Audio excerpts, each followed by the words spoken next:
disposable culture,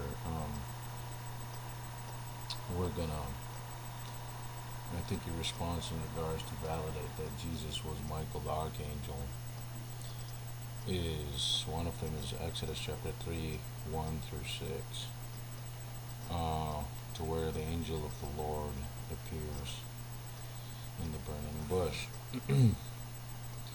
um, if you read that verse carefully, I'll read it for you in King James. Um, it reads like this. Now Moses kept the flock of Jethro and his father-in-law, the priest of Midian, and he led the flock to the backside of the desert, and came to the mountain of God, even to Horeb. Verses 2. And the angel of the Lord appeared unto him in a flame of fire out of the midst of the bush. The angel of the Lord appeared to him, in the midst of the bush is a flame of fire. And he looked, and behold, the bush burnt with fire, and the bush was not consumed.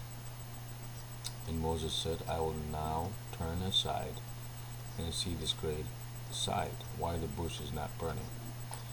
In verses 3, what does Moses do? He turns aside. In classical English, it means he goes out of his way. Okay, he detours to approach this thing. Okay, in modern English, you can say he glanced. That's not the case.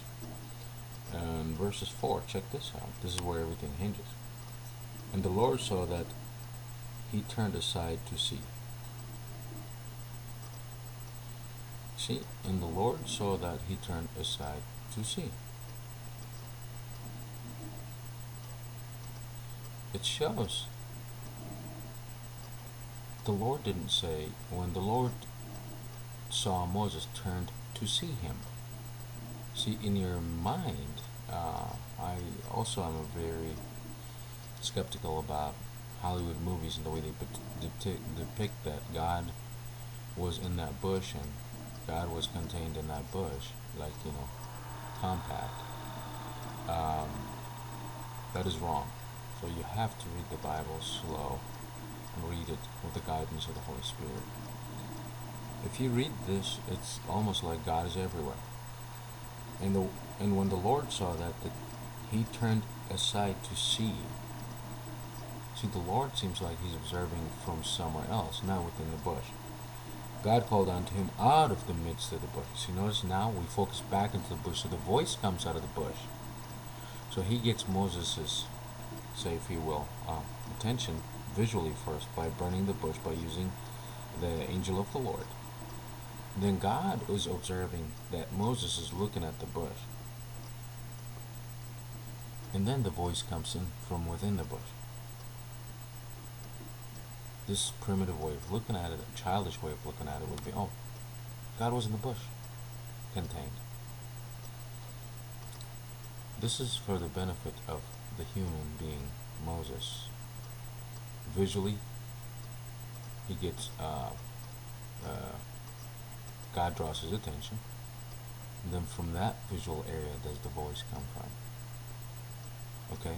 The angel of the Lord, you claim that is the Lord himself, I am, in that bush. That you claim that is Jesus. I'm assuming you're Jehovah's Witness, forgive me if I'm wrong. But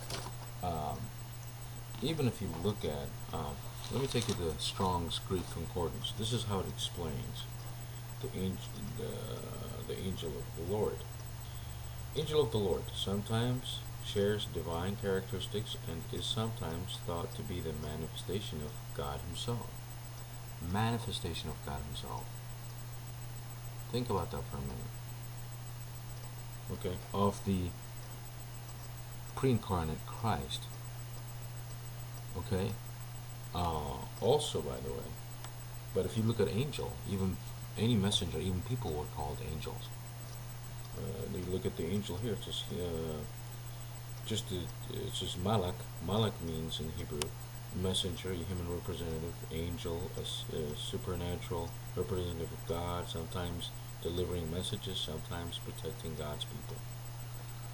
You notice now the Jehovah's Witness, the Watchtower Society is quick now. The angel of the Lord appears, by the way, if you go into Chronicles and Judges, he's everywhere. Sometimes with swords, sometimes as a gentle messenger. But it never says the angel of the Lord is Michael. Never. Michael's introduced in the book of Daniel. Before that, Michaels were actually people. They were just Michael the son so-and-so, or Michael the son of so-and-so. But actually, one of the chief princes is Michael. Angel is introduced in the book of Daniel for the first time. So, why lump them together? Very reckless. You see what I'm saying? The angel of the Lord is separate. We don't even know if there's the same angel of the Lord. It could just be other multi-angels carrying these messages. But you see, it's a messenger of the Lord. Period. We don't know. See, the thing is, especially with cults and religions, they want to come to a conclusion on this divine book, and that scares me. If you read the burning bush story in slow, just read it and try to place yourself and just absorb what the reader is saying. God is not in that bush, but God manifests himself through that bush. You get it? But you got to get it out of your mind that God crushed himself or crunched himself to just be contained in that bush, as if the only place when that bush was burning was, God, when that bush was burning, the only place God would be found would be in that bush. Is dangerous. Just read the King James. That's what you quoted me. Just read it slow. Now, did he speak to Moses through that bush? Brilliant. But was God 100% in that bush? Wrong. But his traits of manifestation were there. He visually catches Moses by burning the bush. Then the voice comes from the bush. But the observation of God when he saw Moses go to the bush was from the outside the bush. See what I'm saying? So it shows you the angel of the Lord at that point was just a manifestation, a messenger. You see? So that the one and later on Exodus 3:14 and 16, the one that says, I am sent me. No longer. You can't say that person's, the Godhead, was in that bush. No, the voice was coming through that bush. So when I'm speaking to you through a telephone or through this computer here, disposable culture, that's your username. God bless you, brother.